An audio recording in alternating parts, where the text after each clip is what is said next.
നമ്മൾ ഇന്നിവിടെ ഉണ്ടാക്കാൻ പോകുന്നത് വളരെ ഈസി ആയിട്ടുള്ള ഒരു ബ്രെയിൻ റോസ്റ്റ് ആണ്.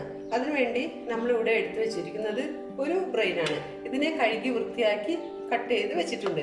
ഇത് വൃത്തിയാക്കുമ്പോൾ ഇതിൻ്റെ മുകളിൽ ഒരു പാടയുണ്ട്. അത് ശരിക്ക് എല്ലാം എടുത്ത് മാറ്റാനായിട്ട് മറക്കരുത്. അങ്ങനെ വൃത്തിയാക്കി വെച്ചിരിക്കുന്ന ബ്രെയിനാണിത്. പിന്നെ ഒരു സവാള, പിന്നെ ഒരു 3 പച്ചമുളക്, 10 അല്ലി വെളുത്തുള്ളി, ഒരു ചെറിയ പീസ് ഇഞ്ചി, ഇവയെല്ലാം കൂടി ചതച്ച് വെച്ചിരിക്കുന്നത്. വേപ്പില, പിന്നെ ഒരു 1/2 ടീസ്പൂൺ മുളക് പൊടി, 1/2 ടീസ്പൂൺ കുരുമുളക് പൊടി, 1/4 ടീസ്പൂൺ ഗരം മസാല, 1/4 ടീസ്പൂൺ മഞ്ഞൾപ്പൊടി, 2 പച്ചമുളക്, ആവശ്യത്തിന് ഉപ്പ്, വെളിച്ചെണ്ണ, അതിനാവശ്യമായ ഒരല്പം ചൂടുവെള്ളം. ഇനി നമുക്ക് ഇതെങ്ങനെയാണ് തയ്യാറാക്കുന്നതെന്ന് നോക്കാം. ഒരു പാൻ വെച്ചു, ചൂടായിട്ടുണ്ട്. അതിലേക്ക് ഒരല്പം വെളിച്ചെണ്ണ ഒഴിച്ചു കൊടുക്കുക.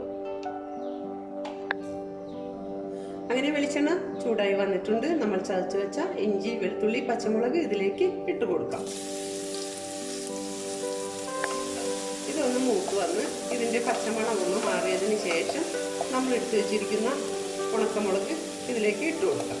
അതിൻ്റെ കൂടെ വേപ്പിലയും ഇട്ട് കൊടുക്കാം. അതിനുശേഷം നമ്മൾ അരിഞ്ഞു വെച്ചിരിക്കുന്ന സവാള ഇതിലേക്ക് ഇട്ട് കൊടുക്കാം. ഇതൊരു മീഡിയം സൈസ് സവാളയാണ് ഇവിടെ അരിഞ്ഞു വെച്ചിരിക്കുന്നത്. അങ്ങനെ സവാള ഇവിടെ നന്നായി വാടി വന്നിട്ടുണ്ട്. ഇനി നമ്മൾ എടുത്തു വെച്ചിരിക്കുന്ന മസാലകൾ ഇതിലേക്ക് ഇട്ട് കൊടുക്കാം.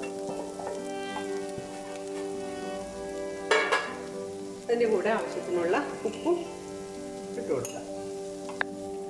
ഇനി ഇത് നന്നായി ഒന്ന് മൂത്ത് വന്നു. അങ്ങനെ ഇത് നന്നായി മൂത്ത് വന്ന് ആ മസാലയുടെ പച്ച സ്മെല്ലൊക്കെ അങ്ങോട്ട് പോയിട്ടുണ്ട്. ഇനി നമ്മൾ എടുത്തു വെച്ചിരിക്കുന്ന ബ്രെയിൻ ഇതിലേക്ക് ഇട്ട് കൊടുക്കാം. നന്നായി മിക്സ് ചെയ്തതിന് ശേഷം ഒരല്പം ചൂടുവെള്ളം ഒഴിച്ചു കൊടുക്കാം. ചൂടുവെള്ളം തന്നെ നമ്മളിതിലേക്ക് ഒഴിക്കണം.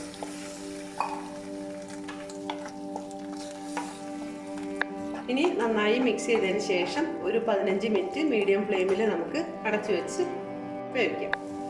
അപ്പോൾ നമ്മുടെ ഈസി ആയിട്ടുള്ള ബ്രെയിൻ റോസ്റ്റ് ഇവിടെ റെഡി ആയിട്ടുണ്ട്. ഇത് വളരെ ടേസ്റ്റിയാണ്, വളരെ പെട്ടെന്ന് തയ്യാറാക്കാൻ പറ്റുന്നതാണ്. എന്തായാലും നിങ്ങളിതൊന്ന് ഉണ്ടാക്കി നോക്കണം. മാത്രമല്ല അതിൻ്റെ ഫീഡ്ബാക്ക് അറിയിക്കുകയും വേണം. അപ്പോൾ നമുക്കിതൊരു സെർവിങ് ബൗളിലേക്ക് മാറ്റാവുന്നതാണ്.